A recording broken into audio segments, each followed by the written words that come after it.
Good morning, জয় জগন্নাথ বন্ধুরা। দেখো সকালবেলা পুজো টুজো করে নিয়েছি, নিয়ে একবারে দুপুরবেলা তোমাদের সাথে সামনে চলে এলাম। দেখো একটু গিয়েছিলাম অন্নপ্রাশন বাড়ি, আমাদের এই যে ঘর মালিক যে এখানে আছি এখানেই তার সেই মেসোমশাইয়ের নাতনির হচ্ছে যে অন্নপ্রাশন, সেখানেই গিয়েছিলাম।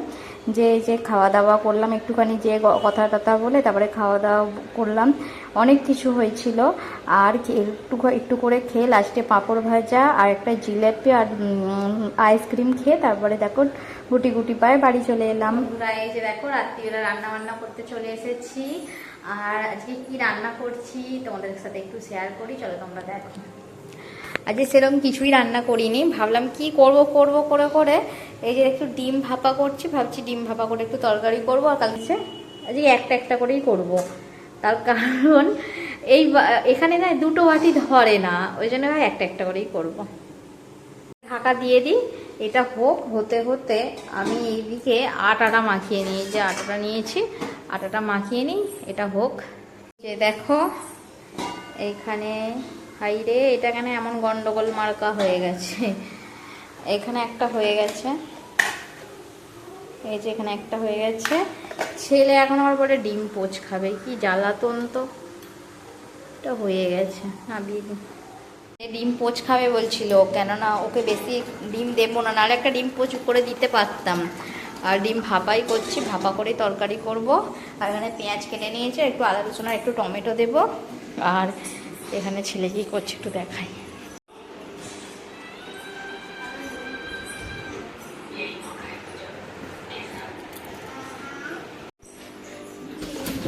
আর এখানে ফ্রিজে আদা রসুন আছে। আগের দিন ধোসা বানিয়েছিলাম, ধোসার চাটনি বানিয়েছিলাম, এত সুন্দর চাটনিটা হয়েছে। এটা শুধু নিরামিষ বানিয়েছিলাম আদা দিয়ে, এত টেস্ট হয়েছিল, হেভি সুন্দর হয়েছিল।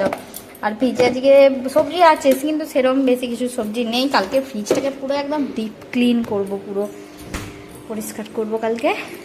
আর এখন কটা বাজে দেখো, আমি 9টায় রান্না করতে উঠেছি, 9টা থেকে এখন বেজে গেল 9টা 40। আটা মাখিয়ে রেখে দিয়েছি।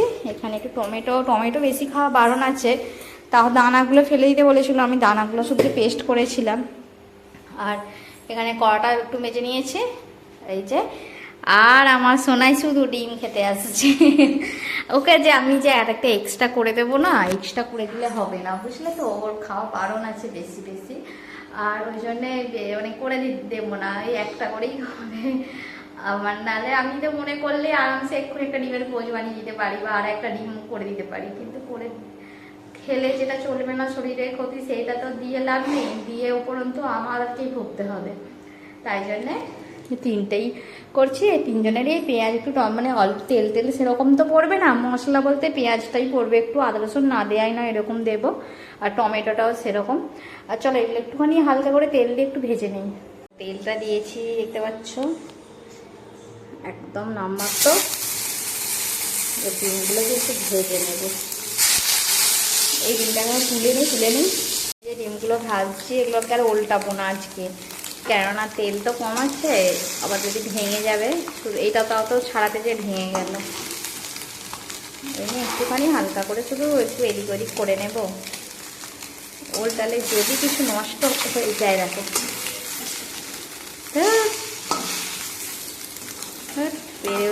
বেড়ে ওস্তাদি করলে এইটাই হয়। তেল দিয়েছি অল্প, পেঁয়াজগুলো দিয়ে দিলাম। দেখো একটু আদা রসুনের পেস্ট দিলাম, একদমই একটুখানি দেখতেই পেলে।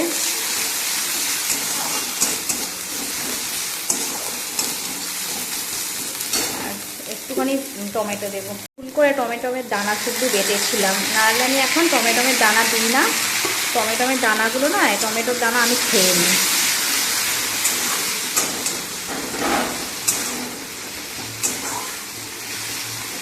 দেখো একটু লঙ্কা গুঁড়ো, একটু হলুদ আর নুন, লঙ্কা গুঁড়ো দেয়াই বারণ টোটালি, কিন্তু কাঁচা লঙ্কাটা আনা হয়নি কালকে, আগে মনে করে কাঁচা লঙ্কা নিয়ে আসতে হবে। বলো মামা, শেষ করে দিলি? হ্যাঁ তুই একটু করে আমারটাই সব শেষ করে দিলি, আগে বল। আর বন্ধুরা তোমরা কেউ আবার খারাপ ভেবো না, ভাববে তেল ছাড়া মশলা ছাড়া কি রান্না করে খাবে, কি রান্নার টেস্ট হবে, কি করবো গো আমার এই ছোট ছেলেটার জন্য, আমার এই মানে এতটা কষ্ট করা আর কিছু নয়। তাও তো এইগুলোও চলে না, এত এই যে পেঁয়াজগুলো, এইগুলো যে লঙ্কা গুঁড়োটাই টোটালি বারণ করেছে। কিন্তু লঙ্কা গুঁড়োটা একটু লঙ্কা না হলে ভালো লাগে, কাঁচা লঙ্কা দিয়ে করি, কাঁচা লঙ্কা তো আনা হয়নি, লঙ্কা না হলে ভালো লাগে, একটু ঝাল ঝাল না হলে। ওটা ফুটে গেছে, এবার অন্ডাগুলো দিয়ে দিই। কি হয়েছে, সব অন্ডাগুলো ভেঙে চৌচির হয়ে গেছে। তার এটা আমার ছেলের ভাগের অন্ডা, যদি দেখতে পাই ভেঙে চৌচির হয়ে গেছে তাহলে আর আমার আস্ত রাখবে না আমার ছেলে। কি অবস্থা হয়েছে অন্ডাগুলো, পুরো এক করতে গেলাম আর এক হয়ে গেল। এই যে এটা আবার নামিয়ে দেবো, আর কিচ্ছু দেবো না, এতে গরম মশলা দিই, আজকে কিচ্ছু দেবো না, এমনিই থাকবে।